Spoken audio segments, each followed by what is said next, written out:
O nível do rio Guaíba, em Porto Alegre, pode atingir hoje a marca de 5,40 metros, o que seria um novo recorde de inundação.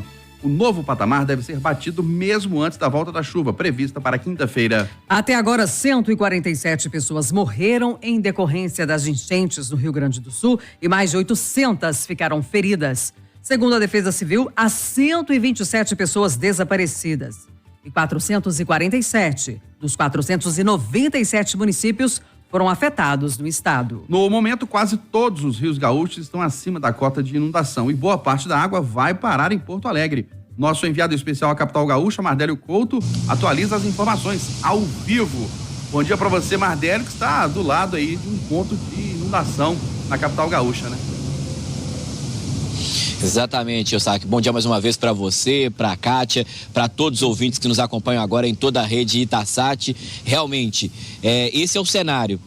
O Guaíba, inclusive, é conhecido aqui por muitos gaúchos como Lago Guaíba por conta disso, porque ele recebe aí todos os rios aqui das imediações da Grande Porto Alegre e isso vai fazendo um efeito cascata e provocando inundações ao longo do local onde o Guaíba passa. O Guaíba sai aqui das imediações de Porto Alegre, segue rumo ao sul do estado.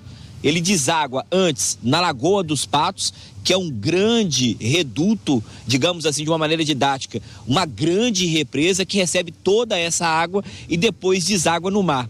O que é o complicador? O vento.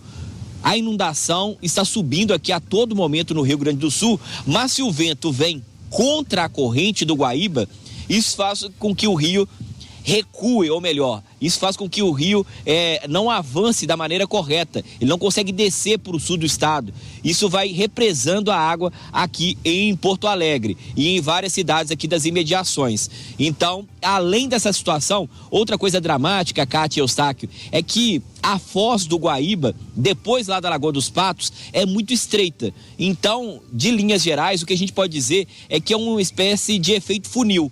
Sai muita água aqui do Guaíba, depois ganha ainda mais volume, deságua na Lagoa dos Patos, onde é mais água ainda e a foz é estreita, então não dá para dar vazão para toda essa água. O reflexo vem represando a Lagoa dos Patos, depois o Guaíba, isso vem provocando inundações ao longo aqui da região, nas imediações da Grande Porto Alegre.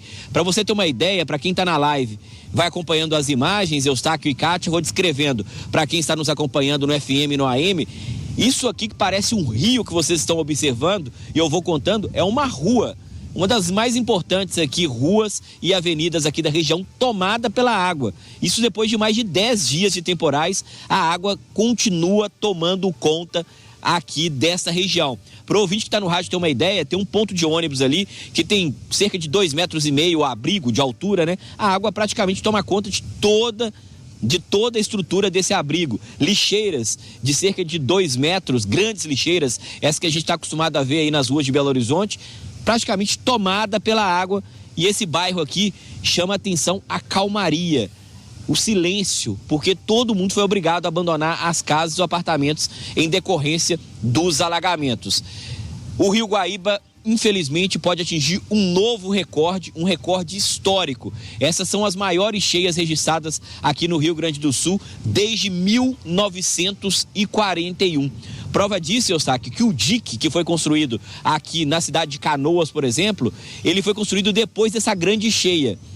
Ele foi construído com 5 metros de altura, porque as autoridades à época imaginavam que jamais o Rio Guaíba, o Rio dos Sinos, atingiriam uma cota acima dos 5 metros. O que aconteceu, infelizmente, ao longo dos últimos dias, a água começou a pressionar esse dique, passou por cima do dique e rompeu o dique em alguns locais. E a água, por exemplo, ontem a gente mostrou, devastou a cidade de Canoas, que também está debaixo d'água.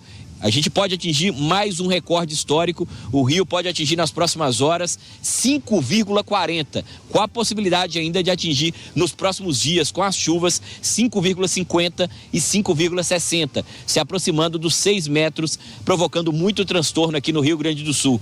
Mais de 2 milhões de moradores estão impactados, 90% do Rio Grande do Sul com transtornos em decorrência dos temporais. Se não bastasse essa situação, a gente teve o acréscimo de tremores registrados aqui na região da Serra Gaúcha, tivemos tornado na região norte, 90% da cidade sofrendo com inundação. E agora, nesse momento que eu falo com vocês, um novo drama. O frio começa a atingir Porto Alegre e várias cidades do sul. Agora 11 graus, sensação térmica de 10 graus, a dificuldade até para segurar o microfone aqui da Itatiaia, porque venta muito forte, isso fora da água, de onde a gente está falando. A gente só está muito próximo. Imagina o trabalho de resgate que vai começar daqui a pouco, quem que tem que entrar na água para salvar ainda 127 pessoas que seguem desaparecidas. Kátia.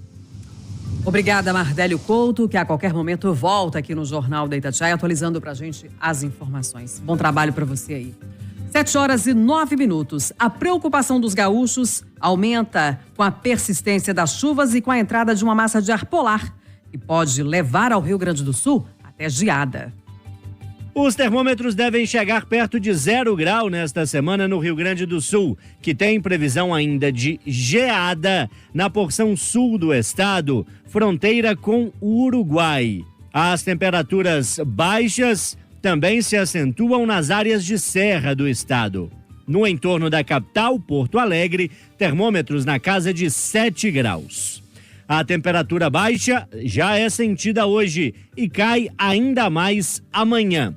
E a partir de quinta-feira, a chuva deve reaparecer, trazendo mais preocupações. As projeções do INMET, o Instituto Nacional de Meteorologia, são explicadas agora pela meteorologista Anete Fernandes. Bom, uma frente fria passou pelo estado, trouxe mais chuvas no fim de semana e na retaguarda de toda a frente vem uma massa de ar frio.